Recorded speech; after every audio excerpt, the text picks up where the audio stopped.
តាំងពីទូចម៉ែបង្រៀនឲ្យស៊ីអីអស់ពីចានបើក្មេងវាឆ្លាតហត់តែសន្ទូចក៏វាអាចស្ទូចត្រីបានចាឥឡូវនិយាយទៅអត់ឡើយក៏វាអាចស្ទូចត្រីបានដៃពីរជើងពីរបើគេធ្វើបានមិនក៏ឯងធ្វើមិនបានពាក់ស្បែកជើងផ្ទាត់គាត់អាចឆ្កែណាតែមើងងាយទេហៅខ្មោចដំជ័យជ្វាមកវាយគ្នាជាមួយពួកព្រាយជួយផងបងច័ន្ទមនីខ្ញុំតយពីដាក់ឲ្យអ្នកឯងចុកចម្រៀង KODOT សង្កាត់បឹងកក់ពីទុកអញក៏លុបដើរលើព្រះច័ន្ទអាចហៅខ្ញុំ Michael Jackson ដល់ថ្ងៃនេះព្រោះតែខ្ញុំតាន់ក្មេងយើងមានពូជពងសប្តាហ៍ទៅណាមកណាក៏យើងសំខាន់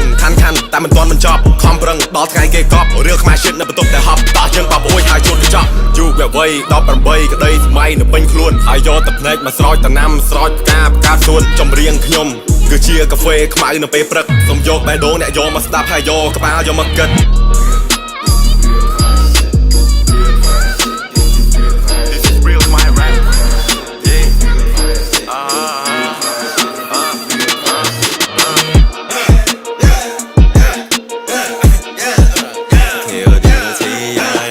កំងកាហ្វេខ្មៅមួយយកក្តីសង្ឃឹម 100%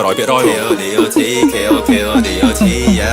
គោចំហបើសិនលូកត្រូវតែលូកអីកប់សម្រាប់ចិត្តថាធ្វើអីមួយត្រូវតែ10លើ10អ្នកមិនស៊ូជាមួយយើងត្រូវកាត់ចោលឲ្យអស់គេមិនខ្វល់ពីយើងផងកាត់ចោលមានអីត្រណោះខ្លា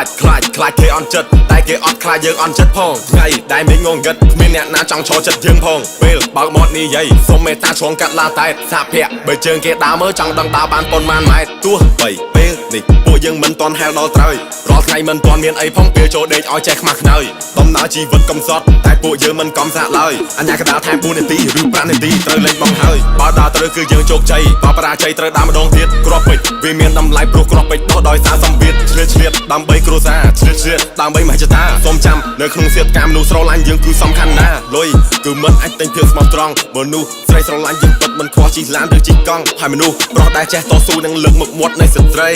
ដែលនៅជាមួយយើងយូរនឹងលើកមុខមាត់របស់ប្តី Let's go